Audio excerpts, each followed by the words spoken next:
Firefox, and I can see that the book list has now been removed. Every time that I want to test my site in my other browser, I have to first save what I've done, refresh cache, and then go to the other browser, refresh the local browser cache, and then check out the changes. Let's go back to this home page and edit the page content.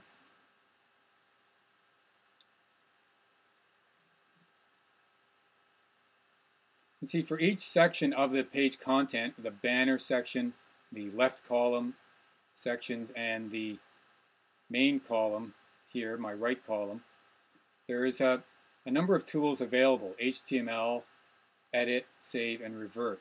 Those are available for all of these different sections. So if I want to edit anything in those areas, I simply have to click on Edit. When I click on Edit, I get my little editing screen that has a whole bunch of different tools available. Most of them are text related, where I can start entering text if I wish. I can enter some text here.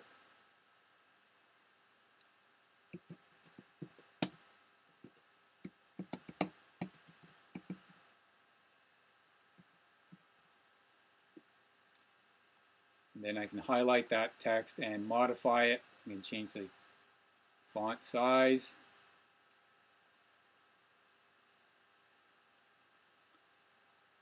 I can go up here and change the color.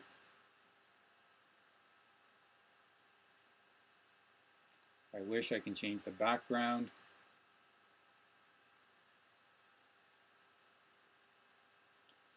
I can set it to bold or italic or underlined. I can indent that text. I can make it into a bulleted list or a numbered list. I can use these cut, copy, and paste icons. If I'm entering text from a large block of text that I'm copying from a plain text editor, I can use this icon. If I'm copying from Microsoft Word, I can use the paste from Word icon.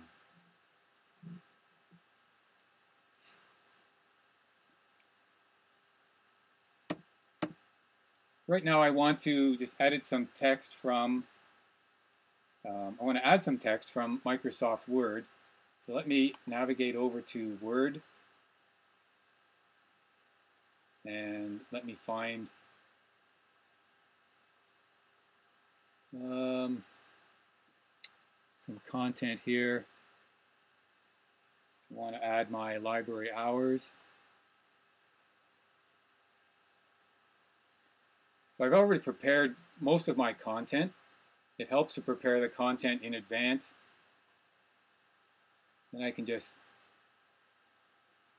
copy that, do a Control-C, go back to my editor, select my Word,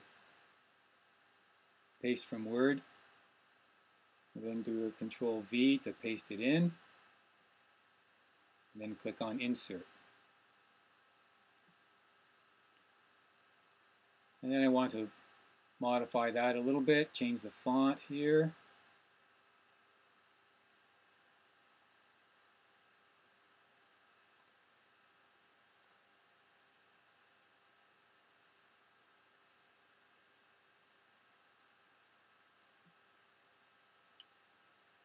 And that looks okay, but I think a picture would be nice. So let's add a picture in here.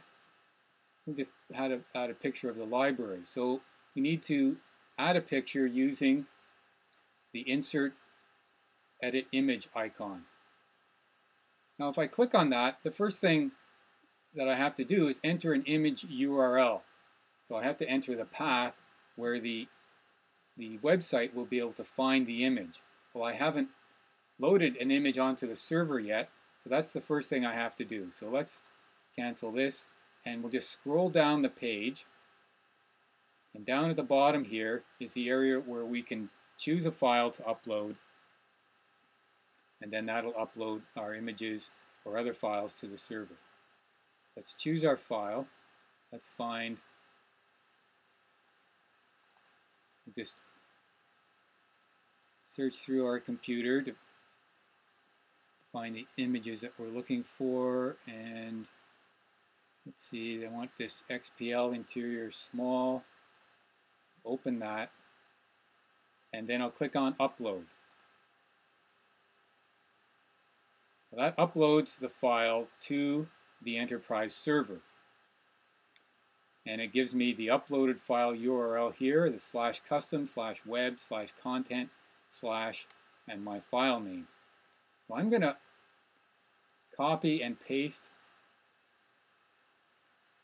that file name. So I'm going to do a Command C to copy it, because when I go up here, that's where I want to insert my image.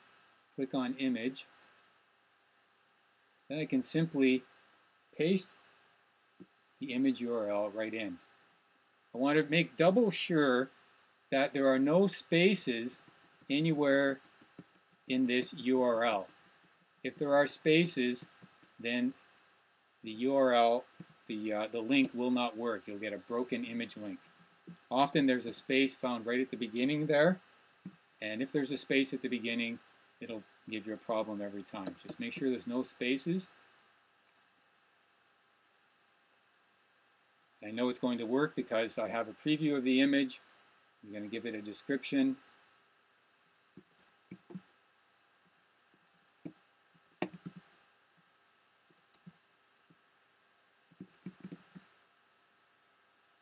And the title, and then click on insert.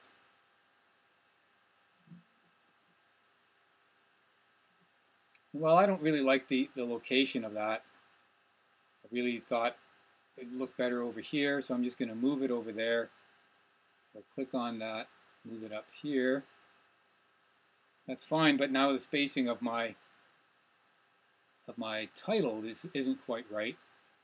So let's just go in and modify this image.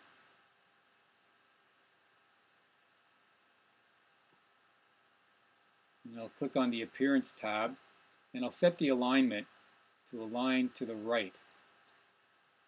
All of these different functions available here will generate standard HTML. So you're best to have some HTML knowledge and experience so that you can really understand how to best use these tools. I'm going to update that. That looks about what I was expecting.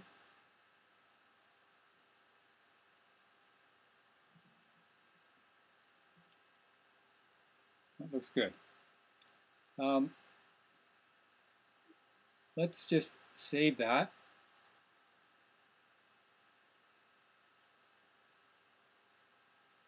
And let's exit out of this window and refresh the cache. The server cache is now refreshed. Let's go over to Firefox and let's refresh our local Firefox cache, and there we can see here's the content that we just added. That looks pretty good. Okay, back